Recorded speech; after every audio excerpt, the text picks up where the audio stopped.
Bonjour, bienvenue à l'ESA, donc sur le site de Dunkerque. Je suis ravie de vous accueillir ici parce que si une école ne peut pas accueillir ce type de séminaire, c'est dommage. Donc je trouve ça très bien dans cette période contrainte de le faire quand même, malgré tout. Moi je suis Anne Rivollet, donc directrice du site de Dunkerque. Nous sommes une école bicite avec un site à Tourcoing, un site à Dunkerque.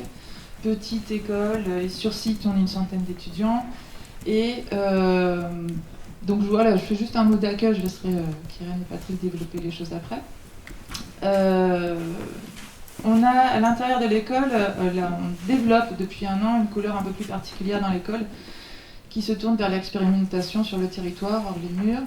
Et du coup, avec, on a appelé ça arrêt territoire, c'est un petit peu galvaudé comme terme, mais qui nous a permis de développer 2 ateliers de recherche-création, dont l'un qui s'appelle Surface sensible, qui s'attaque plutôt à la question de la relation entre arrêt et industrie, en étroite corrélation avec le volet recherche de ce que développe le FRAC avec la triennale gigantisme, et un autre atelier de recherche-création qui s'appelle Paysage à rebours, qui lui est plus sur des modalités d'immersion par site, par année ou sur 2 ans, et qui, comme ça, balaye un peu tous les volets in situ d'un quartier ou d'un endroit dans Dunkerque.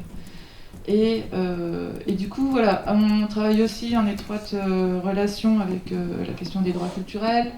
Bon, après, voilà, par peut-être épisode, je pourrais raconter des trucs, ou comment on se prend le mur devant l'ANRU, ou des choses comme ça. Ça, on a encore expérimenté des choses comme ça cette année. Ah non, l'ANRU, ANRU. Non, parce que du coup, ANRU, en 2 mots, on travaille avec Patrick, enfin, on va commencer à se voir pour travailler déjà pour enclencher des choses pour l'année prochaine. Parce que bien évidemment, les questions développées par le collectif nous intéressent fortement. À terme, on aimerait bien, mais là nous sommes en pleine transition dans l'école avec un renouvellement de direction générale, etc. Donc on a dû mettre un frein pour ne pas aller trop vite. Mais à terme, on aimerait bien développer un diplôme, ou un post-diplôme avec cette couleur particulière des problématiques in situ. Qu'est-ce que ça veut dire une présence artistique sur un territoire, toutes ces questions-là, pour aller vite.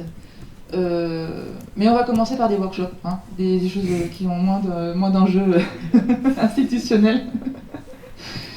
Et voilà, donc c'était pour faire un peu vite. En tout cas, voilà, nous on est sur ces questions de qu'est-ce que ça veut dire la présence d'une école, des étudiants en art, d'une école d'art sur un territoire, et comment ça innerve des projets de renouvellement urbain.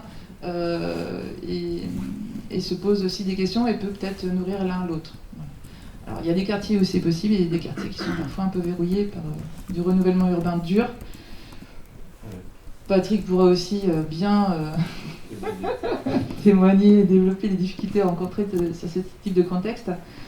Voilà, donc c'est un peu, voilà, nous on est en pleine, on a refondu tous nos axes de recherche cette année et on est sur ce mouvement de vouloir un petit peu attaquer toutes ces questions. Nous avions fait intervenir le collectif à l'école en rue avec Pascal Nicolas Lestrade sur la question du commun, etc. Enfin voilà, on est aussi sur toutes ces ressources. Voilà.